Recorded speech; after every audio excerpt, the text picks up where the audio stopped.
लद्दाख की ऊंची पहाड़ियों के बीच रहने वाले लोगों के लिए 20 अगस्त 2026 का दिन एक बड़े फैसले की वजह से खास बन गया।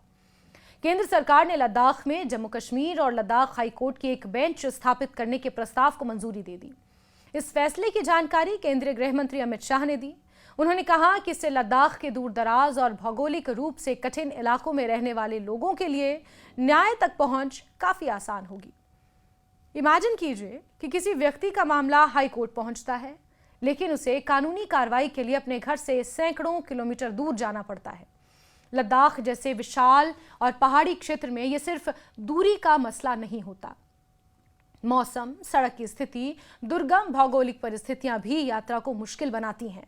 ऐसे में हाई कोर्ट की स्थानीय बेंच स्थापित होने का मतलब सिर्फ एक नई न्यायिक इमारत नहीं है, बल्कि लोगों के लिए न्याय तक पहुंच का रास्ता छोटा होना चाहिए।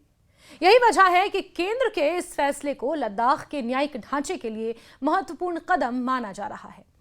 गृह मंत्री अमित शाह ने सोशल मीडिया प्लेटफॉर्म एक्स पर कहा कि प्रधानमंत्री नरेंद्र मोदी के नेतृत्व में केंद्रीय मंत्रिमंडल ने लद्दाख में हाई कोर्ट की बेंच स्थापित करने का फैसला लिया। उन्होंने कहा कि इससे दूर दराज के क्षेत्रों में रहने वाले नागरिकों को कानूनी सेवाओं तक पहुंचने में लगने वाला समय कम होगा। साथ ही उन्होंने लद्दाख के सर्वांगीण विकास और संवैधानिक सुरक्षा के प्रति सरकार की प्रतिबद्धता दोहराई। अब सवाल यह है कि आखिर लद्दाख में हाईकोर्ट की बेंच की जरूरत क्यों है? लद्दाख साल 2019 में जम्मू कश्मीर के पुनर्गठन के बाद अलग केंद्र शासित प्रदेश बना था। इसके बाद जम्मू कश्मीर और लद्दाख के लिए हाईकोर्ट की व्यवस्था भी उसी व्यापक प्रशासनिक बदलाव का हिस्सा रही। मौजूदा समय में हाईकोर्ट की न्यायिक व्यवस्था जम्मू और श्रीनगर से संचालित होती है। लद्दाख में नई बेंच बनाने के बाद इसकी न्यायिक मौजूदगी तीसरे स्थान तक पहुंच जाएगी। यहीं से इस फैसले का असली महत्व समझ में आता है। लद्दाख के किसी व्यक्ति को हाई कोर्ट से जुड़े मामले के लिए जम्मू या श्रीनगर जाना पड़ता था और ऐसे सफर में समय, पैसा, संसाधन भी लगते हैं। पहाड़ी क्षेत्र होने के कारण इस यात्रा की कठिनाइयां भी सामान्य मैदानी इलाकों की तुलना में अलग हैं। नई बेंच का उद्देश्य इसी समस्या को कम करना है। लद्दाख के लोगों के लिए इस बेंच के बन जाने के बाद आखिर क्या-क्या बदलेगा, ये भी अपने आप में एक बड़ा मुद्दा है। नई बेंच के काम करने के बाद हाई कोर्ट से जुड़ी न्यायिक सेवाएं लद्दाख के लोगों के ज्यादा करीब आ जाएंगी। खासतौर पर दूर दराज के इलाकों में रहने वाले लोगों के लिए यह बदलाव महत्वपूर्ण हो सकता है। किसी मामले में सुनवाई, वकीलों से संपर्क और अदालत से संबंधित प्रक्रियाओं के लिए लंबी दूरी तय करने की जरूरत कम हो सकती है। सरकार का मुख्य तर्क यह भी है कि न्याय तभी प्रभावी माना जाता है जब वो लोगों की पहुंच में हो। अमित शाह ने अपने संदेश में कहा कि नई व्यवस्था कानूनी सेवाओं तक पहुंच में लगने वाले समय को कम करेंगी। 2019 के बाद एक और बड़ा संस्थागत बदलाव इसे माना जा रहा है।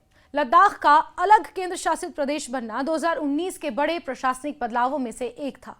उस समय पुराने जम्मू कश्मीर राज्य का पुनर्गठन करके जम्मू कश्मीर और लद्दाख को अलग अलग केंद्र शासित प्रदेश बनाया गया था। इसके बाद धीरे धीरे लद्दाख में प्रशासनिक और संस्थागत ढांचे को मजबूत करने की प्रक्रिया जारी रही। हाईकोर्ट की बेंच का फैसला इसी क्रम में एक महत्वपूर्ण कदम माना जा रहा है। इस फैसले से न्यायपालिका की मौजूदगी लद्दाख में और मजबूत होने की भी उम्मीद है। हालांकि बेंच को पूरी तरह से संचालित करने के लिए जरूरी प्रशासनिक, न्यायिक और बुनियादी ढांचे से जुड़े कदम आगे की प्रक्रिया का हिस्सा हैं। इस बीच केंद्र की तरफ से भी बयान सामने आया। केंद्रीय गृह मंत्री अमित शाह ने साफ किया कि सरकार केवल न्याय तक पहुंच बेहतर करने पर ही नहीं, बल्कि लद्दाख के सर्वांगीण विकास और संवैधानिक सुरक्षा को सुनिश्चित करने के लिए भी प्रतिबद्ध है। केंद्र की ओर से जारी आधिकारिक जानकारी में भी हाई कोर्ट बेंच के दूर दराज के क्षेत्रों के नागरिकों के लिए न्याय तक पहुंच सुधारने वाला कदम बताया गया है। यानी इस फैसले को सिर्फ अदालत की एक नई बेंच के रूप में नहीं देखा जा रहा, इसे लद्दाख में संस्थागत सुविधाओं को मजबूत करने की व्यापक कोशिश से जोड़कर देखा जा रहा है। अब जम्मू, श्रीनगर के साथ साथ लद्दाख भी नई बेंच स्थापित होने के बाद जम्मू कश्मीर और लद्दाख हाईकोर्ट की न्यायिक पहुंच 3 प्रमुख स्थानों जम्मू, श्रीनगर और लद्दाख तक हो जाएगी। इसे लद्दाख के मामलों के लिए स्थानीय स्तर पर हाईकोर्ट की मौजूदगी सुनिश्चित करने की दिशा में एक बड़ा रास्ता खुलेगा। लद्दाख की भौगोलिक परिस्थितियों को देखते हुए यह बदलाव खास महत्व रखता है। ऊंचे पहाड़, लंबी दूरियां, कठिन मौसम और यहां सामान्य जीवन से लेकर प्रशासनिक सेवाओं तक हर चीज को प्रभावित करते हैं। ऐसे में अदालत की सेवा को लोगों के करीब लाना प्रशासन और न्याय व्यवस्था दोनों के लिए महत्वपूर्ण कदम है। एक फैसले से उम्मीदों का ये नया रास्ता खुला है। 20 अगस्त की शाम जब अमित शाह ने इस फैसले की जानकारी साझा की तो ये सिर्फ एक सरकारी घोषणा नहीं थी। लद्दाख के उन लोगों के लिए ये ऐसी व्यवस्था की शुरुआत है जिसमें न्याय पाने के लिए दूरी पहले जैसी बड़ी बाधा ना बने। किसी नागरिक के लिए अदालत सिर्फ एक भवन नहीं होती, वो अपने अधिकारों की रक्षा का माध्यम होती है।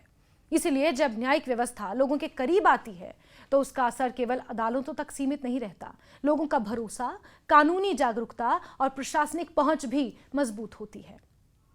लद्दाख में हाईकोर्ट की बेंच स्थापित करने का फैसला इसी सोच की दिशा में महत्वपूर्ण कदम है। अब आगे की निगाह इस बात पर होगी कि प्रस्तावित बेंच कब पूरी तरह कार्यशील होती है, यानी कि कब वो फंक्शनल होती है और वहां न्यायिक कामकाज किस तरह शुरू किया जाता है। लेकिन इतना तय है कि केंद्र के इस फैसले ने लद्दाख के न्यायिक नक्शे में एक नया अध्याय जोड़ दिया है। ऐसा अध्याय जिसमें उम्मीद है कि न्याय अब लोगों के लिए थोड़ा और करीब होगा।